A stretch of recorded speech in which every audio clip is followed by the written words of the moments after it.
On ne pouvait pas ne pas revenir sur les adieux de Kylian Mbappé au Parc des Princes. Alors, il y a eu cette défaite presque anecdotique du Paris Saint-Germain à domicile contre Toulouse, 3 buts à 1, avec un but de Kylian Mbappé. Euh, Avant que je rentre dans des questions plus précises, raconte-moi comment toi tu as vécu cet adieu, j'allais dire cette cérémonie d'adieu. Je ne sais pas si on peut parler de ça. Comment tu as vécu cette dernière de Kylian Mbappé au Parc? Qu'est-ce que ça t'a inspiré? C'était une ambiance qui était vraiment bizarre. C'était une ambiance qui était vraiment bizarre. Il y a eu la célébration de Kylian Mbappé via le CUP, donc le groupe de supporters qui est important. On a eu les sifflets envers Kylian Mbappé. Mais maintenant, pour se recentrer par rapport au non-hommage du club, pour moi, je pense que c'est une faute majeure. Ouais. C'est une faute majeure du club parce que il y a quand même quelque chose de contradictoire dans ce qu'a fait le PSG, c'est-à-dire qu'hier, ils ont valorisé le 50e titre du PSG, ils ont mis en exposition tous les titres remportés par le PSG. En même temps, Jérémy Ménez, Mamadou Sakho, qui ont été des protagonistes sur le titre de 2013, ont été invités à donner l'hexagone. Donc, on avait entre guillemets, cette volonté de rallier la famille du PSG, de raconter l'histoire du PSG dans son ensemble. Et à côté de ça, tu ne célèbres pas le meilleur buteur de ton histoire pour une question d'ego. Donc c'est contradictoire dans un premier temps et c'est surtout pour moi une énorme faute de goût parce que peu importe ce qui s'est passé ces dernières années, et je dis, j'insiste là-dessus, les torts sont partagés.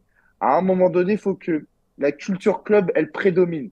Elle s'impose par rapport aux égos. Et donc, par rapport à ça, je pense que Kylian Mbappé, en dépit de tout ce qu'il a pu faire encore une fois, méritait au minimum un hommage particulier. Et finalement, la symbolique, c'est quoi? La symbolique, c'est Michel Montada qui a quand même des mots élégants envers Kylian Mbappé parce que Michel Montada, qui est donc le speaker du PSG, c'était également sa dernière.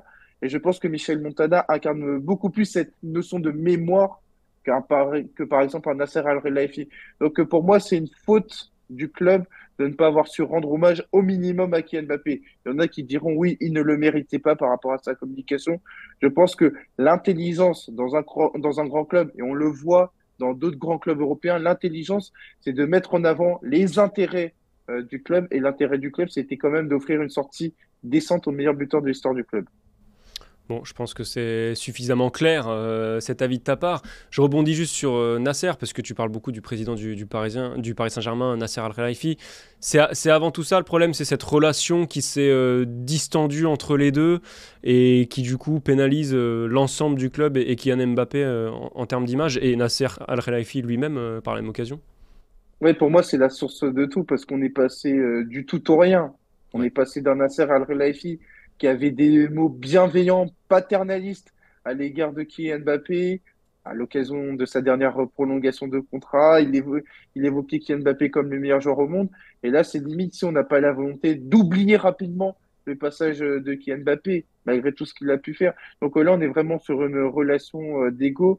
Et c'est assez dommage parce qu'on n'a pas réussi à faire fi de tout ça et se rappeler qu'il y a quand même eu 7 ans avant, même 6 ans si on veut exclure la dernière année. Et donc c'est pour ça que personne n'a perdu, à commencer par le PSG. C'est vraiment ce que j'ai envie de retenir. Le PSG n'en sort pas grandi de cette situation avec un Kylian Mbappé qui a été plutôt marginalisé où on n'a pas plutôt voulu lui rendre hommage.